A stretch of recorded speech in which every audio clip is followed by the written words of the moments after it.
Lowe's is bringing Halloween to their stores, so it would only make sense to talk about it. We have a lot of items to go over today, folks. Here are my thoughts.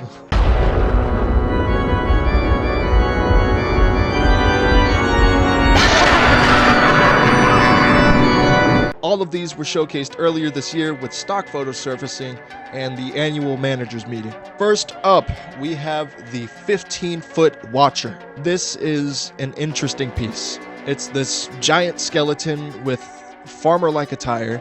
His body turns, and his eyes are spotlights that shine onto the ground.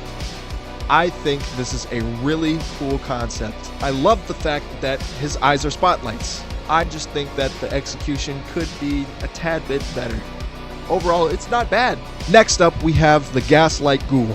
I like this one a lot. This phantom holds onto the lamppost. His head rises up, and his arm raises to point. The lamp lights up and flickers, and his eyes light up blue. I absolutely love the design of this guy, but I don't like how glossy his face is. I think it could have been more rough looking. I also think the audio could be better. The voice they gave him just doesn't really fit. It also doesn't help that he's fallen victim to heavy audio compression. It is 2026, folks. It is not that hard to give something a good speaker. Next up, we have the pop-up skull goblin. I didn't care much about this guy when he first came out, but now he's growing on me. He starts off with the skull covering his head. Then he quickly lifts up the skull to reveal his goblin face. I love the color scheme that they gave this guy, and I will always be a fan of the head lift animation. This one's pretty nice. Next up, we have the Rotten Candy Girl. This one doesn't really catch me. It's an amazing concept. I'm just not really appealed to this one. She starts off by just talking to the viewer, holding her box of rotten candy. Then the front plate of the box opens, and a small clown comes shooting out of the box. Like I said, I love the design of this animatronic. Techie never fails with visuals. I'm just not really interested in this one. Who knows? Maybe it'll grow on me once I see her in person. I don't know. But right now, I'm just not digging it. Next up, we have the Witch with Broom. This is just a traditional witch that holds her broom as her eyes light up and she talks to the viewer. This looks good, but she just doesn't catch my eye. This will be one of the budget animatronics for the year. Next up, we have the 5-foot fogging groundbreaker Reaper. What a name. Again, I absolutely love the Grim Reaper, and this guy is huge for just being a torso. I love the looks of this guy. I love his orange color scheme. I've also been looking for an excuse to use my fog machine, so I might have to get this fella. I don't know, I'll have to see this guy in person. Next is a new member of the Bluetooth Reaper band with the Bluetooth guitar player. I just don't really care for this one, honestly.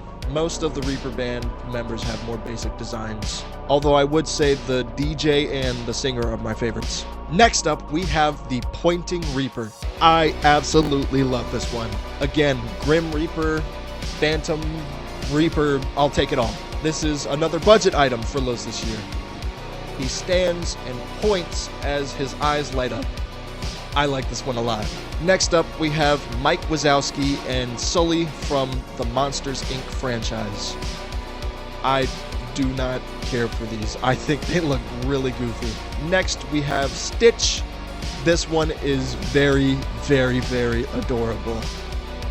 I don't really care much for Stitch merch, but this one's very cute, I gotta say. Next up, we have the Ice Cream Vendor. This is a skeleton that turns his head and his eyes light up as he stands at his Ice Cream Delights cart. Then an ice cream colored clown shoots out of the cart. I like the design of this one, and the concept is very unique. However, I just feel like the execution could have been a little bit better. This one doesn't really catch me as other ice cream themed items would. Next, we have a new handstand clown. Again, clowns need to simmer down. However, I really like this one. This isn't scary at all, it's more comical. His eyes light up, and he starts by holding his head with his feet.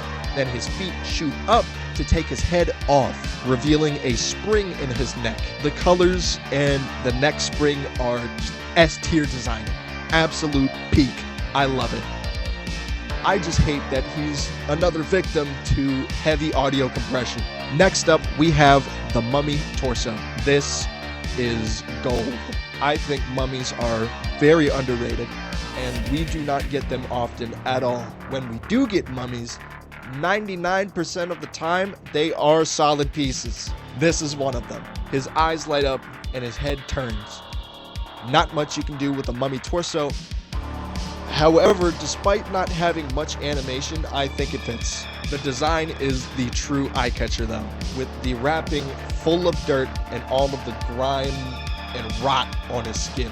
The only takeaway is that his face is glossy, which kind of removes some of the immersion. Next, we have this pumpkin scarecrow. I really want to like this guy, but I simply can't. The pumpkin face is cool, he just doesn't have enough animation for me to truly like him. I also think the spinning pitchfork hand is a bit strange. It could definitely be used on something else. Not really a fan of this guy. Next up, we have this umbrella girl doll. The design is nice. I love the color scheme. I just think the pumpkin face umbrella is a bit unnecessary. I don't really have too much to say about this one, as it doesn't catch my eye. Next up, we have a swinging clown. More clowns. This thing is pretty butt.